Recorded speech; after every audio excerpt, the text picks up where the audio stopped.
Tonight, trade takes center stage on President Trump's trip to the UK. His meeting with outgoing Prime Minister Theresa May. Plus, after the Virginia Beach shooting, the Commonwealth's governor is calling for greater gun control. The measure he's taking to address the issue. And the 30th anniversary of the Tiananmen Square massacre. A look back at the tragedy and the oppression still happening in China today. All this and more tonight on Faith Nation.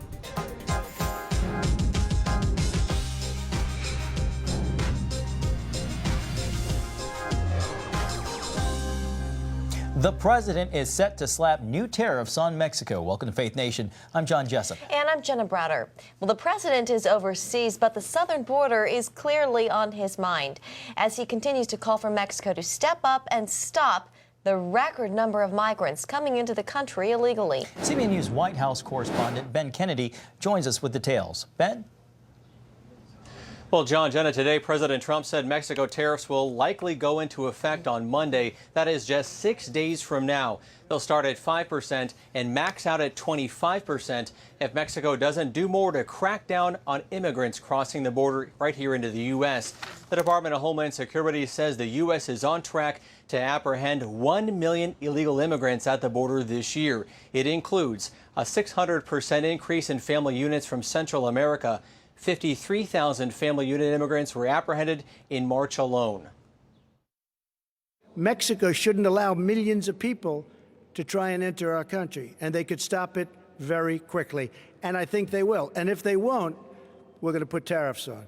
And every month those tariffs go from 5% to 10% to 15% to 20% and then to 25%. And what will happen then is all of those companies that have left our country and gone to Mexico are going to be coming back to us. And that's okay. Now, the tariffs are on track despite a summit between the U.S. and Mexico on Wednesday. Secretary of State Mike Pompeo is set to meet with Mexico's leadership in an effort to work out a deal. John, Jenna?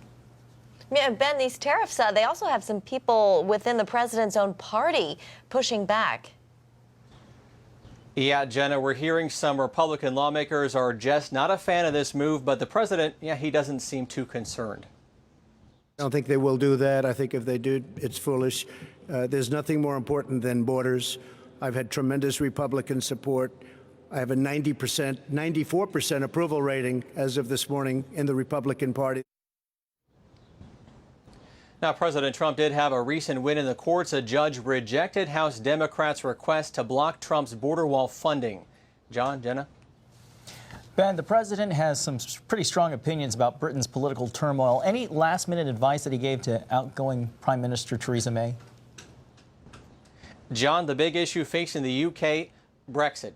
Britain's decision to leave the European Union and exactly how to do it. President Trump supports a so-called hard Brexit where the UK would pull out of the EU with no deal.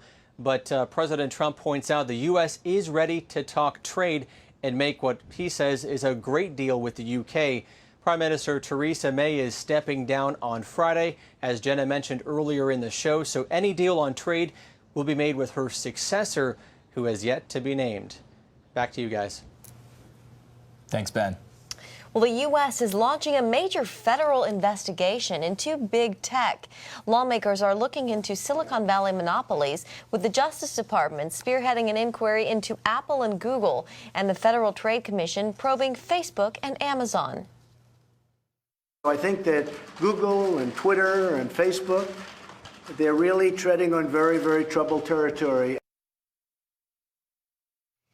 Then the president has taken a special interest in looking into tech giants, accusing companies of censoring voices, particularly from the conservative side of the aisle.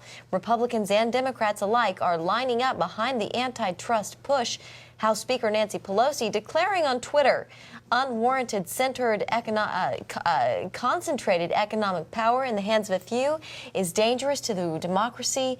The era of self-regulation is over. Well, joining us now to dive a little deeper on the antitrust probe is Harold Feld, Senior Vice President of Public Knowledge, a consumer advocacy group based here in Washington. Harold, thanks for being with us. Thanks for having me. First question, how has big tech been able to get by for so long without federal government regulation oversight as as we're talking about here? Well, you know what they say, first impressions are important, and they really last a long time. When these companies were starting out in the mid-O's, they were fantastic. They were creating these wonderful products that nobody had seen before. They were offering them for free, and consumers loved them.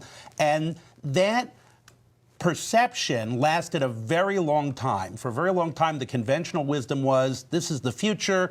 This is America dominance of the new digital age. Let these guys run their course. And so why now? Why is the U.S. now investigating them? So what happened, of course, is, you know, they ran their course, and then they ran a little ahead of themselves. I mean, companies are going to be companies. They're out there to make money, not serve the public. And so we've seen over the last few years an increasing number of revelations about a number of these companies, accusations of anti-competitive activity, accusations about speech, and big questions about the responsibility of these platforms for what they should be doing about the various types of speech that are on these platforms. President Trump isn't the biggest fan of some of these groups. He's criticized them for censorship and political bias. Any sense that the probe will be looking into these matters as well?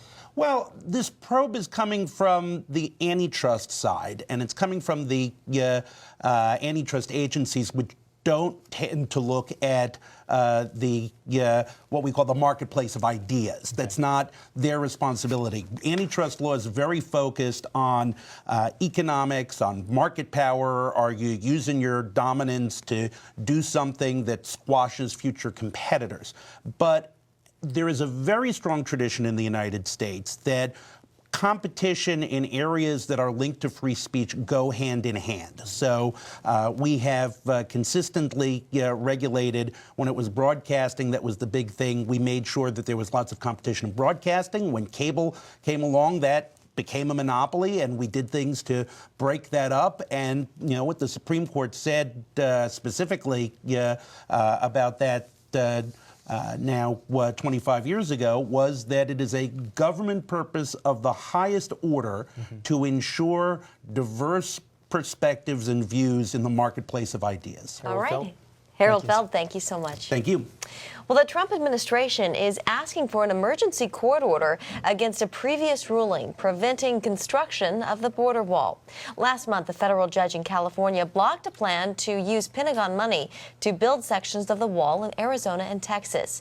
It was part of the president's national emergency declaration, but now the Trump administration is seeking an order against that ruling from the Ninth Circuit Court of Appeals, saying it blocks the Defense Department from completing two projects that would prevent drug smuggling. Well, House Democrats today released a bill funding the Department of Homeland Security despite the president's push for a border wall. The measure doesn't include any money to build one. In fact, it doesn't include money for any kind of border barrier at all. Yeah, that's right. For more, we turn now to Capitol Hill correspondent Abigail Robertson. Abigail, of course, we all remember the historic partial government shutdown that happened just about 6 months ago. What's your sense here, the feeling up on Capitol Hill? Could we see a similar situation? Oh, definitely. We could definitely see more trouble in the fall when it comes to, once again, lawmakers trying to negotiate for funding. Republicans are not reacting well to Democrats' proposed Department of Homeland Security funding, which does not include border wall funding. I spoke with Congressman Michael Cloud of Texas, who was just at the southern border last week, and he maintains there is definitely a national crisis there, that he would like to see more resources go towards more agents and a physical barrier. Take a look. There is definitely a need for a physical barrier. You can call it a fence, you can call it whatever you want, if that helps to get the job done. Where it makes sense to, I've always said we need to build a wall where it makes sense to build a wall.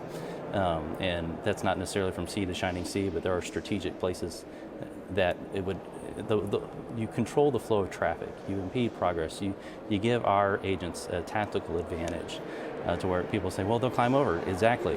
It takes a little longer to get over than it does to just run across the border 1,000 at a time. Now, the next fiscal year begins October 1st, which in legislative days will be here sooner than we might think. Abigail, some Republicans in the Senate are talking about ways to block the president's planned tariffs on Mexico set to go into effect on Monday. Where does Representative Cloud stand on these tariffs? He didn't say one way or the other where he stands on them, but he did tell me he believes that these tariffs are a negotiation tactic that he hopes will encourage Mexico to work with the U.S. to fix some of these problems that we're dealing with at the southern border. Here's what he had to say. Mexico's definitely been aiding and abetting in the situation we have at the border. There's a lot more that they can do. The president threw out the idea of imposing tariffs, and it got Mexico on the plane the next day. So I think it's a negotiating strategy. We'll see. But the goal is to get Mexico to act. As you mentioned, Senate Republicans are coming out much strongly against these tariffs, saying that they have the votes to block them if they do indeed go into effect on Monday. And that Senate Majority Leader Mitch McConnell says he hopes that they do not actually take effect. All right, Abigail Robertson for us on Capitol Hill. Thank you. Thanks, Abby. Well, Virginia Governor Ralph Northam is calling on a special session of the legislature to debate new gun control laws following the Virginia Beach shooting. CBN News national security correspondent Eric Phillips joins us now. Eric, we're hearing from some people that they're saying it's already too soon to take this up in Richmond. Yeah, John, some are saying it's too soon from a sensitivity standpoint, and they also say Northam is trying to inflame political tension. But in his statement, the governor praised first responders and called on Virginia lawmakers to act as second responders and try and put an end to this type of violence. I will be asking for votes and laws, not thoughts and prayers. Governor Ralph Northam showed frustration as he stood at the podium Tuesday morning after spending the weekend comforting Virginia Beach families, saying it's happened again. Harkening back to the 2007 Virginia Tech shooting, where more than 30 died in a mass shooting. Once more, hearts are broken, lives are shattered, and families are crushed. Northam is calling for a special legislative session where he'll push for gun legislation that Republicans blocked in the last session, to include universal background checks, a ban on assault weapons, including suppressors like the one used by the Virginia Beach shooter, reinstating the one handgun a month law, and expanding local authority to regulate firearms. Republican House Speaker Kirk Cox fired back with a statement saying, in part, the governor's call to special session is hasty and suspect when considered against the backdrop of the last few months.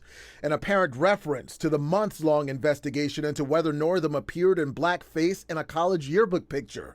The result, inconclusive. The issue just as divisive at the federal level. Senate Democrat Joe Manchin on Sunday's Face the Nation. I'm just asking my Republican colleagues and friends to use some common sense and let's do things that basically will protect the public. You have laws on the books that make murder illegal, and yet people still do it. Laws are not going to fix everything. Virginians deserve leadership, and they will be watching.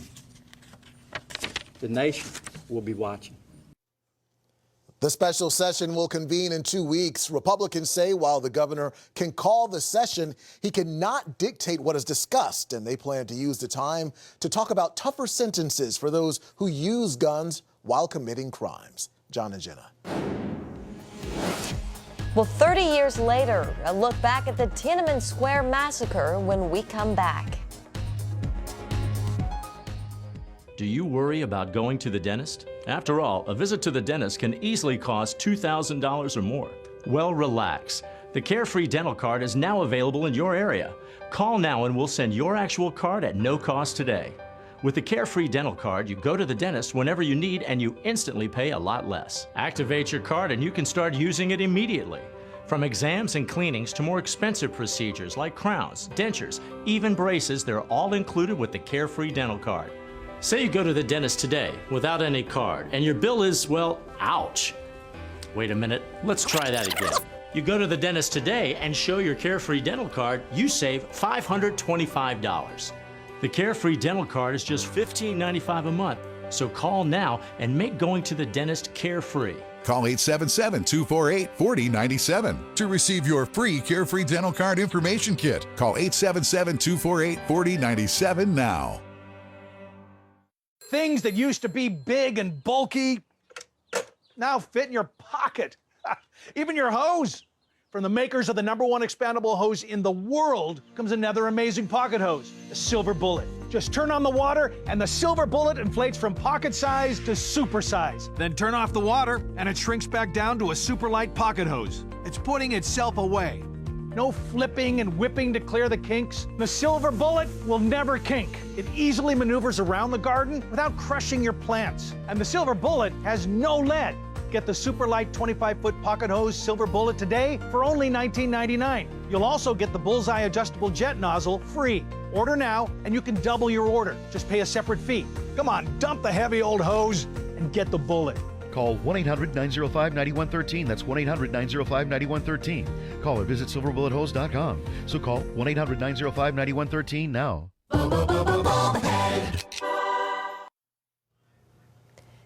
Hundreds gathered today on Capitol Hill to mark the deadliest day, one of the deadliest days in Communist China's history. That's right. Paul Strand was there covering a rally to remember the Tiananmen Square massacre 30 years ago. As President Nixon and the U.S. opened up China more in the 1970s and 80s, there was great hope that maybe they were going to come around. But then came the Tiananmen Square massacre, crushing the hopes of more than 1 billion people. But before that massacre came days of tens of thousands of hopeful Chinese pushing in the square and elsewhere for more freedom and democracy. Marion Smith of the Victims of Communism Memorial Foundation. It was a wave that was spread throughout China in the spring of '89. It's a wave that we also saw in Europe that same year.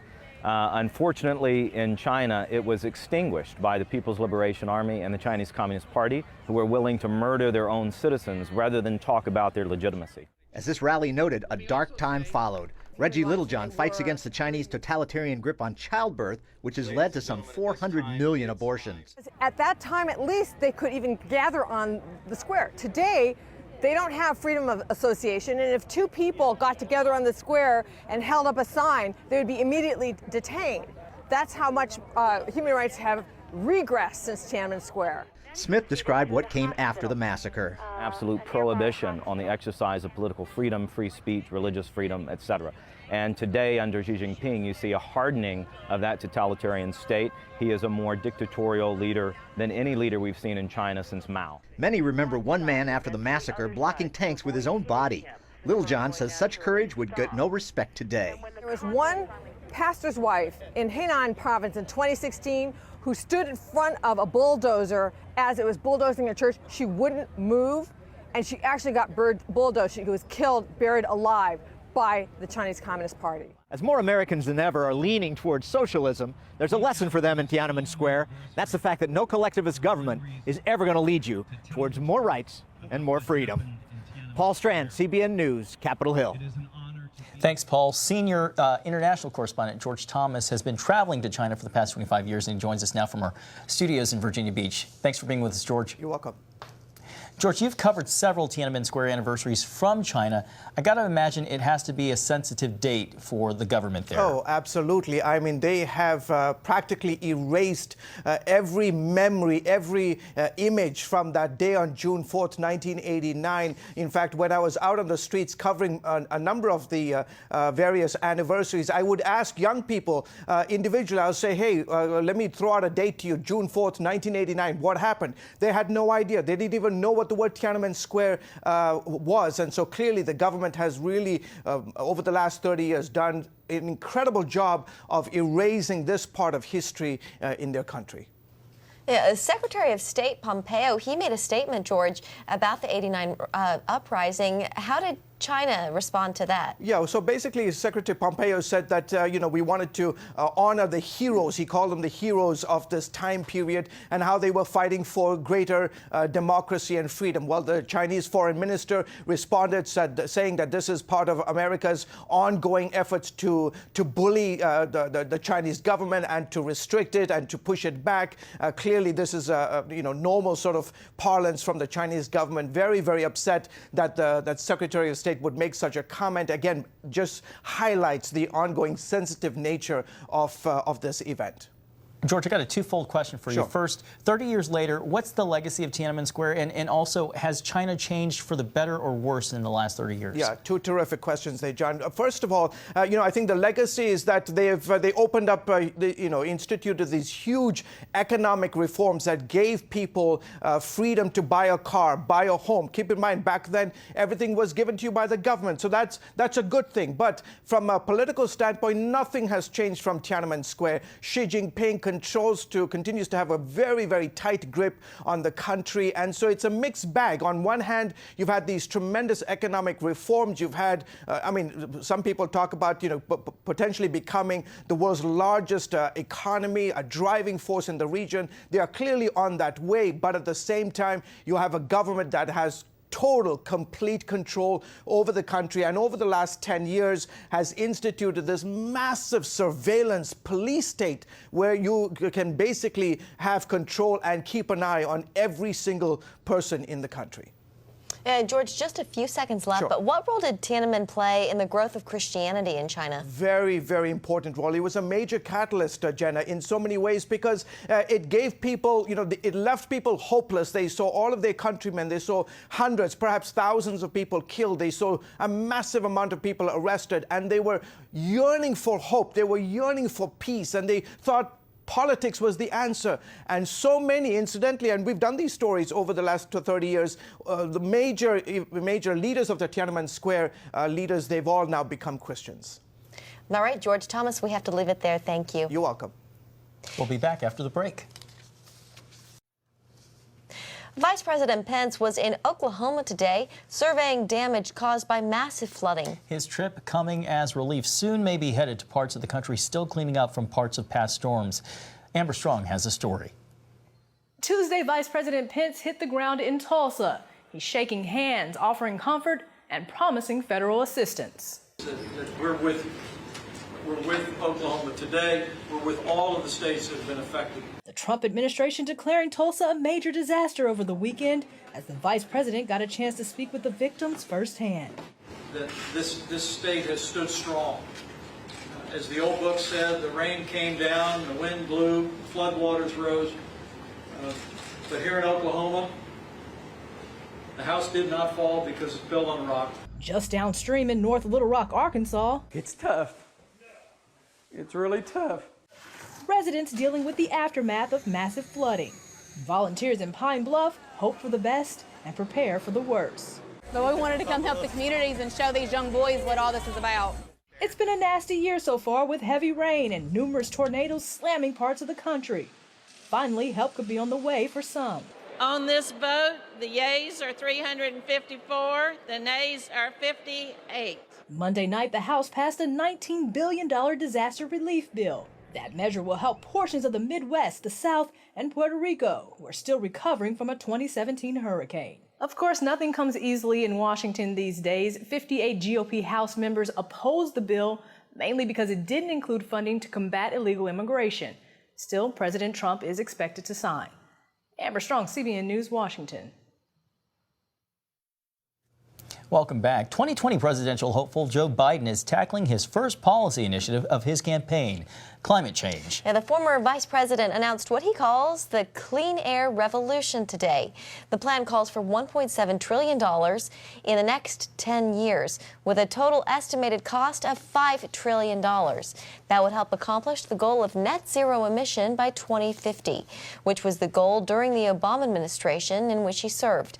Biden says if elected, he'll also immediately rejoin the Paris Climate Accord and work to lead a diplomatic initiative to get other countries to go beyond their current carbon emission goals. Well, that's a wrap for tonight's Faith Nation. Before we go, though, we want to offer a special hello to our newest viewers at NRB TV. That's the National Religious Broadcasters Network. You can watch Faith Nation nightly at 11:30 p.m. Eastern on DirecTV channel 378.